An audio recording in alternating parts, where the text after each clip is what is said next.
Thanks for watching Lessons in Minutes with Jaylee. Like, share, and don't forget to subscribe.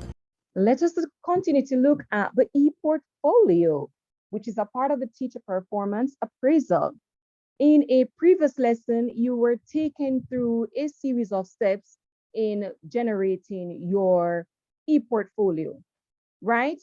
And I know you have gone to finding your sources, uploading to your different folders based on the previous lesson.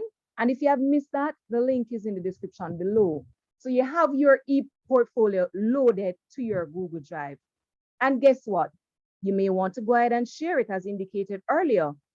Or what if you want to take it a step further as indicated in the previous lesson, you could use Google Sites. So what I'll be doing in this session is to take you into a demonstration of how to use Google Sites in creating your e-portfolio. The first thing that we're going to look at is how to access the Google Sites. And there are different ways in accessing it. And I'll be taking you through two ways. Okay? This is one way in which you can access Google Sites, and that is to type in your browser sites.google.com/new. And here you are, you're taken to the Google Sites. Remember, Google Sites is just an app within the Google Suite. Okay? Another way in which you can access Google Sites is if, for example, you're within your Google Drive, your Gmail, one of those apps in Google Forms, and you want to get to Google Sites, all you have to do is to come where you see your icon, right? And you will see 9 dots.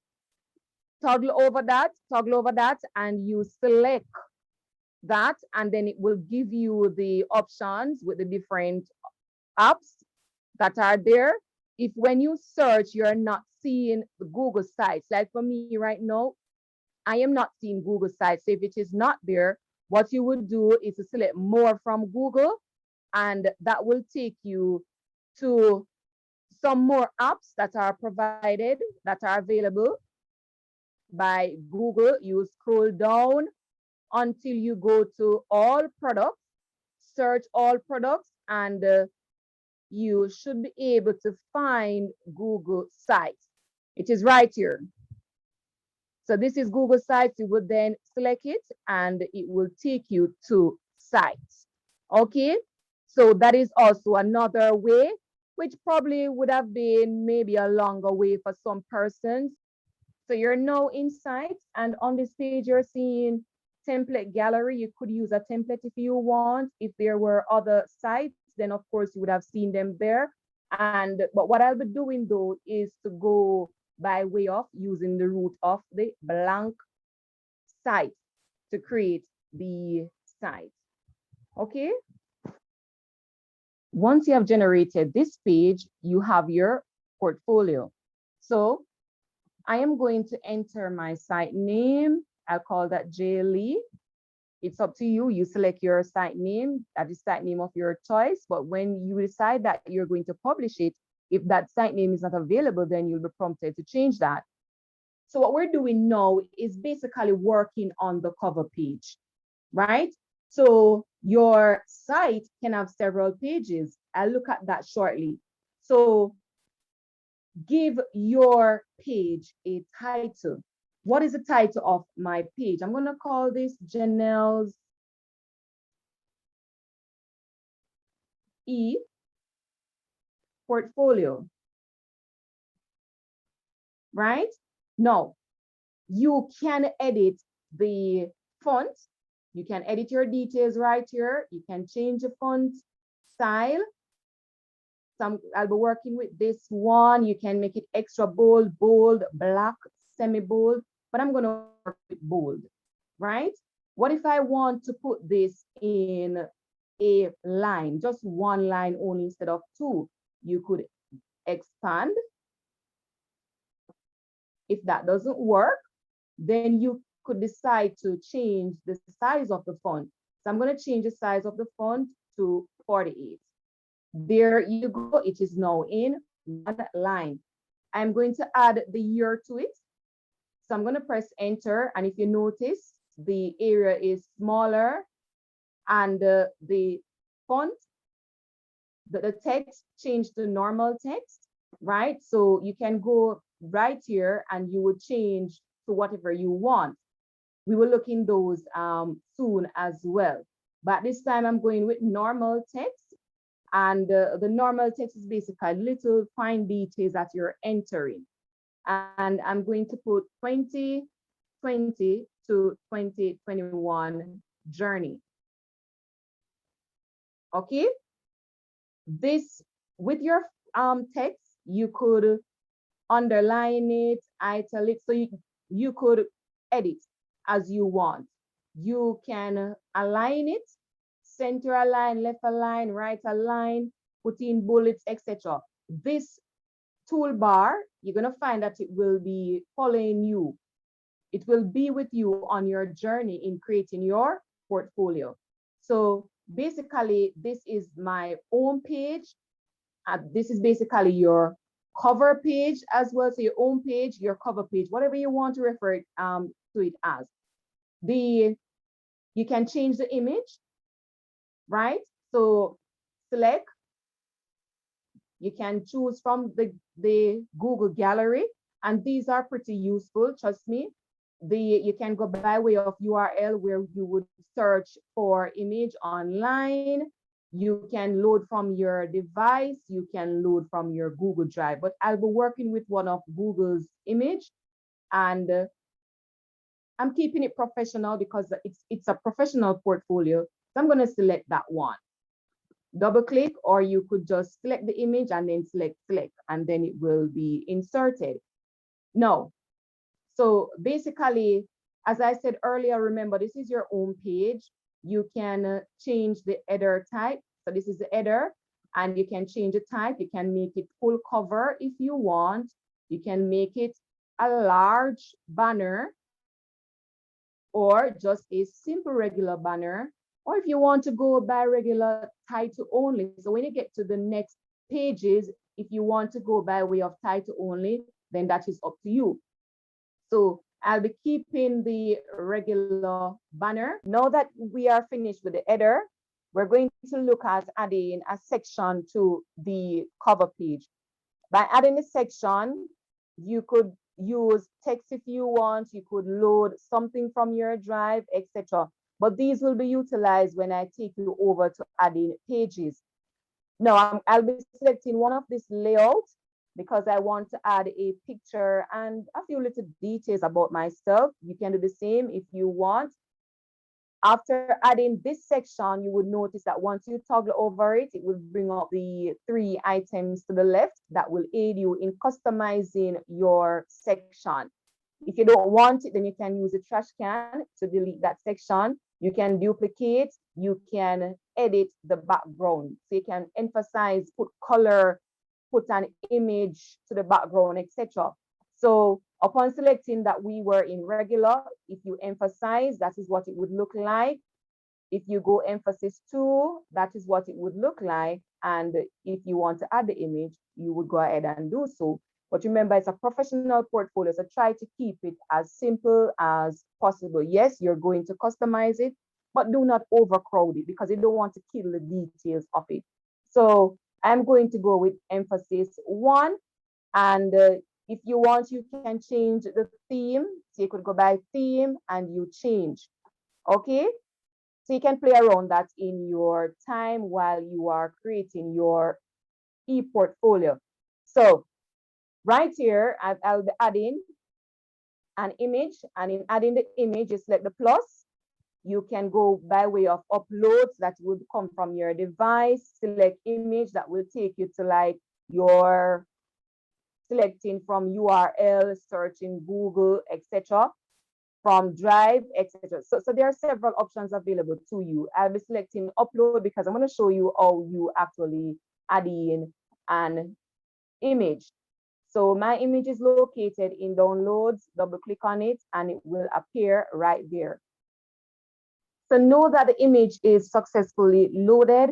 You can use this section, this text box, to add a little about yourself. So you could have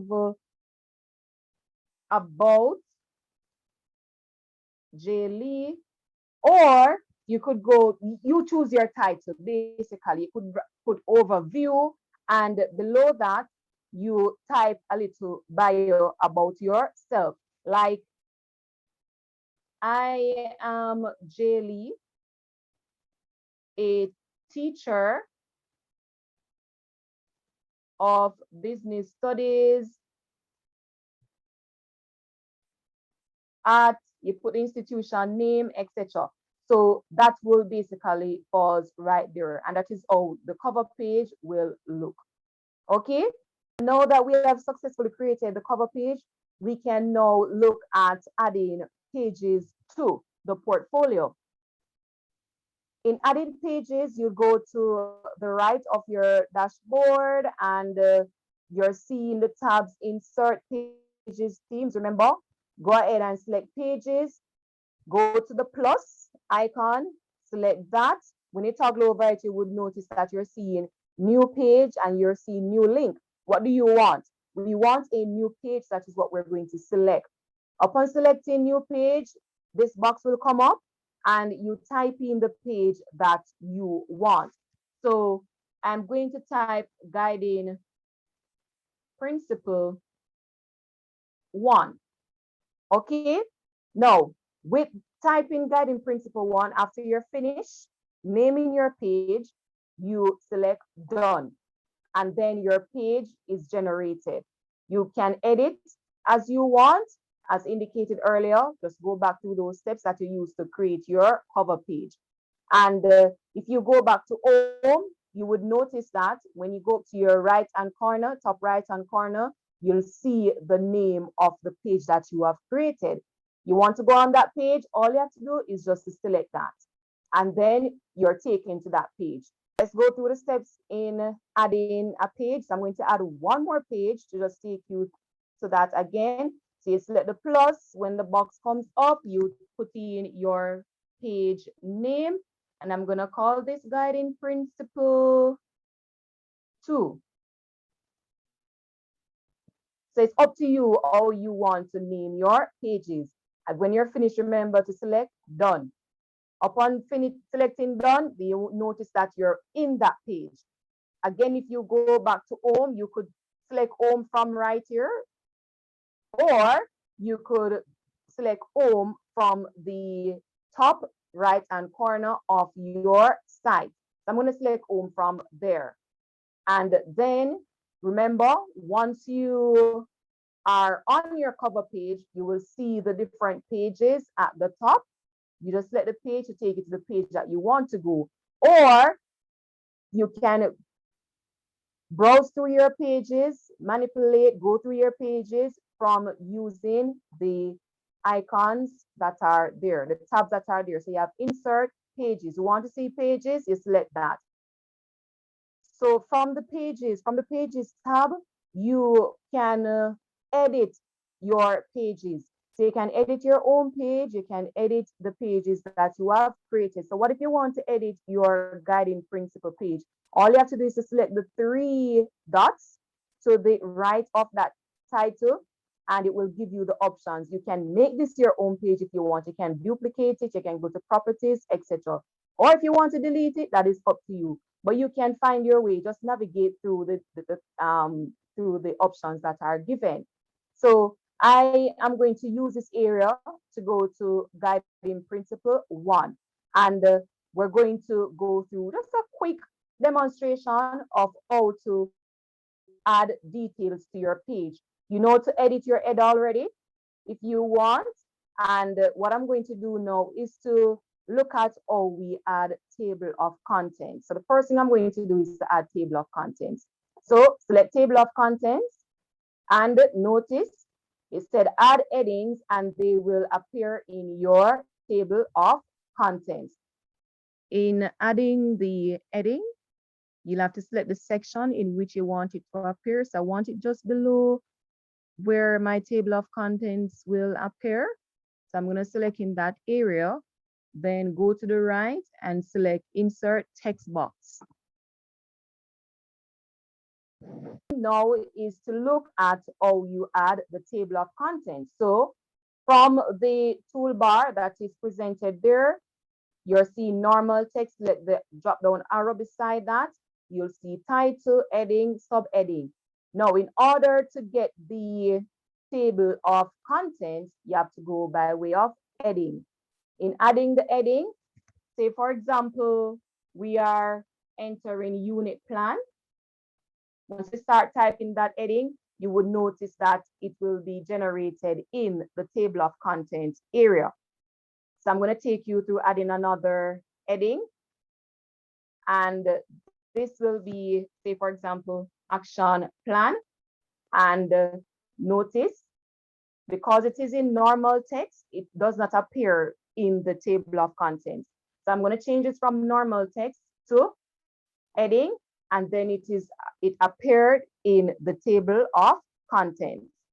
So I'm going to put one more, and that is lesson plan. And because it's on normal text again, it doesn't appear in the table of contents. I'm going to change that to heading.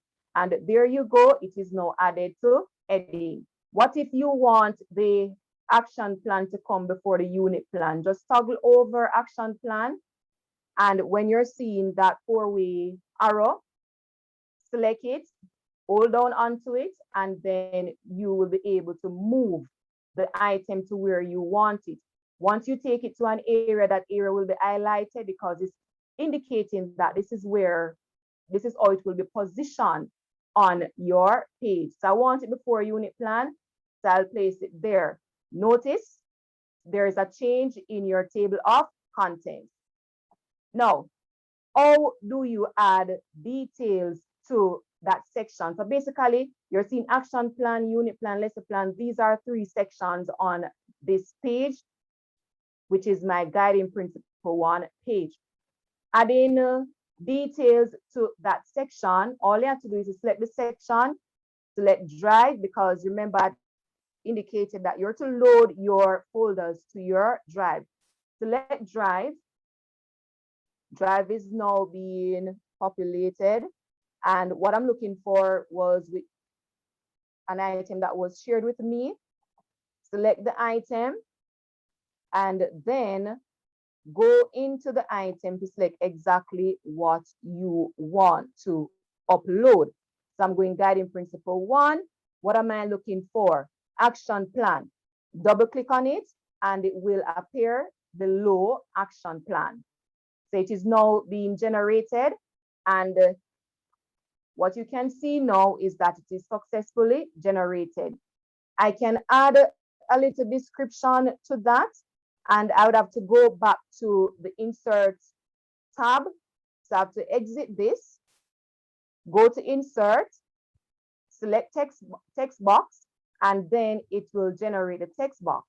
What if I don't want the text box directly below the item that I've loaded and I want to put it beside it? All I have to do is to toggle over it and drag it to wherever I want, and it is highlighted, right? And you can type in the description of this particular item that you have loaded. But if I want to say that this is the action plan generated for the period September 2020 to July 2021, right? So, and it's up to you. All I was doing is just basically show you how you add your little description to it. Okay, so that is how you add an item on your page. So I'm going to add something else. I want to put the unit plan, so I'm going to select the section that I want it to appear under. Select drive. From drive, I'm going to share it with me. So you go where the item is saved in your drive, locate it. My unit plan is located in guiding principle 1. So I select that. Remember, double click on it and it will appear under the section. Again, in order to add description to it, you have to exit that, go to insert, select text. It will fall directly below. Based on your arrangement, you toggle over it and pull it to wherever you want it. Remember that that particular space will be highlighted for you and you enter your details. If you remember, once select normal text, leave it on normal text, it will remain small. If you want to go to smaller text, that's up to you. If you want to put in a title, that is up to you. But I'm keeping it. It's up to you if you want to have a detailed thing or if you just want to keep it simple, description simple. So I'm going to keep mine very simple. So I'm going to indicate that this unit plan will aid in the successful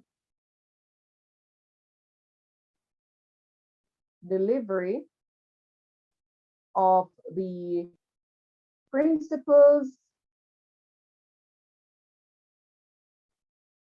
of accounts syllabus for the fourth formers.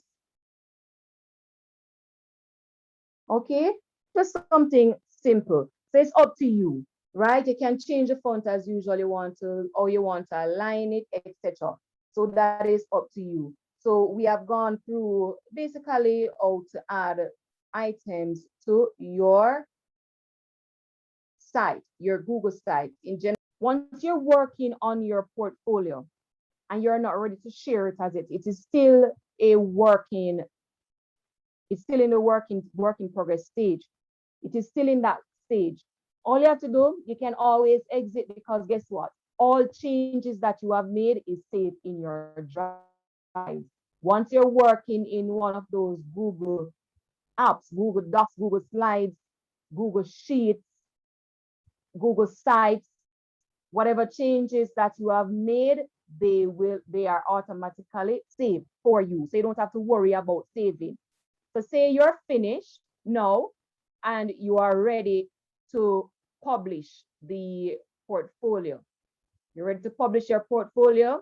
All you have to do is to go to publish and you will be taken to this box right here, publish to the web, select your web address, right? Custom domain, make it easier for people to visit your site with custom domain like, right? So you can manage that if you want. You can basically control who are the persons that see your published site, right? So you can manage it from here. Who can view my site? Select manage, and you would then go ahead and indicate the persons that you want to share it with. Okay, when you're finished, select done. So you use the same process as you would use when you're sharing like a Google form, for example. Now that you have managed who can see your site, you can tick this to request public search engines to not display my site. So if you don't want person to type in and search for your site, then of course you can restrict that and you select publish. Apart from that, once you go to manage who can see my site, then of course no one, once they search for it, then of course they would not be able to view your content. So it is secured. Select publish and your site is now being published. At the bottom, you're seeing your site has been published successfully. And then you can go by way of viewing your site. What if you have published your site already and you want to secure it? You can go to share with others, select that icon. And then if it is that there's someone in the shared network that you have shared it with, you don't want them to see it, then you can change that particular person. So you can publish viewer, editor, change the person editor, you can make the person owner, or you can actually remove the individual. So say, for example, I am removing this person, select remove, and then that particular individual will not be able to see my site anymore. They're not able to view my site anymore. And then select save. So what you would do is to indicate the name of the persons, your interviewers, the persons on interview panel, name or email right there, and share it with them. So you can share from there, or you can share from the publish button. We're going to look at the options that are available to you after you have published your site. You beside the publish, there is a drop-down arrow. Select that and it will give you some options. So you have publish settings, you have review changes and publish, you have view published site, and you have unpublished. If you want to unpublish it, then that is up to you. Select unpublish. So we're going to just take a look at what the site looks like now. Select view publish site, and this is the site. So I'm going from the home page, viewing from the home page. So you would notice that it will resemble a site that you would have gone to, right? So here is the cover page of my site. The guiding principle, one, the different pages. So it depends on the number of pages that you have. It will run across the top part of the cover page, the home page, basically.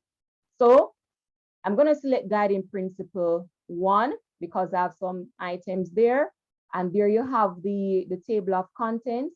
Once you select an item within the table of contents, it will basically take you to that area. That was action plan.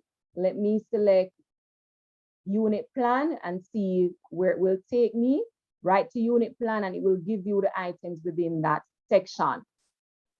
What if you want to take a look, a detailed look at the document that is presented in this section? Once you are within the section, then you will see this icon. This icon will basically out the document, right? So it will take it to a window. So when you select it, take it to a window, and it gives you a full view of the document. So the document is now generated.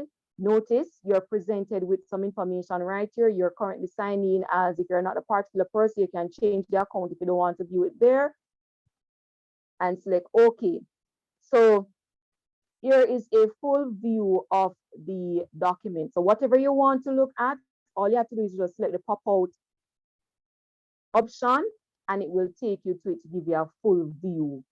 Okay, so that is basically it on the lesson of using Google Sites in creating your e-portfolio. Remember, all you have to do is go through the steps and customize your site how you want. I say site because it's basically a site that you're creating, but of course, it can be used to do your e-portfolio. There are so many things that you can use the Google site to create. That is it for our lesson on using Google Sites in creating your e-portfolio. Guess what? Have fun creating your e-portfolio. As a matter of fact, remember, your portfolio is not just for appraisal. There are other things that you can use the portfolio for. If you have missed that session, remember the link is in the description below. Happy e-portfolioing. Like, share, and don't forget to subscribe.